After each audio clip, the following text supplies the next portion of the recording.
yes, the hospitals were underfunded, but even if they had been more funded, the catastrophe would have still come almost the same, because the problem was that the originally nice designed top-down plan of creating a regional agency that coordinates patient pathways between your general practitioner, your ambulatory, and in ultima ratio, the hospital, this has never really worked. In the Grand Est, you had private clinics that were empty, while the public hospital were crumbling under the burdening because the ambulance dispatching system isn't used to sending sick people to clinics. Now this was addressed, but it was again 3, 4, 5 days. Or you had laboratories proposing tests to hospitals in the north of France, and they were being rebuffed because it wasn't in the habits. And I think the most important thing is it should be done in a non-partisan way, because otherwise people will try to profit from it and put political agenda items in it too much, and then it will... I'm sorry, but I think it's actually very healthy to have a political debate about this, because the question is, what kind of choices do we want for our civilization? And I think that this period of confinement has also led a lot of people to realize how, meaningless the system of constant consumption was compared to, preserving our health, for instance. So these are political debates, and they don't need to be driven by personal interest.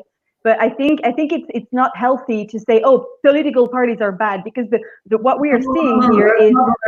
I'm not saying political parties are bad, and no, I think there should be struggle about political goals and objectives. But the question we're talking about, more democracy and more transparency, a different approach to bureaucracy, you need to have a consensus, and not one party taking a pro or a con approach to the system design with just in mind its own clientele. And I know it's difficult for France, and it's probably not going to happen.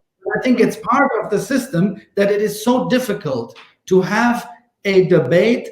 And it of course kicks in the prevention paradox. Look, Roselyne Bachelot was successful when she bought this... A former health minister. When she bought this vaccine for HNN1. Now, it wasn't needed, fortunately. Then, from her own party, people then had these big commissions that said it was a huge waste of money, which probably contributed to lowering the guard. Well, now she may have been proven right.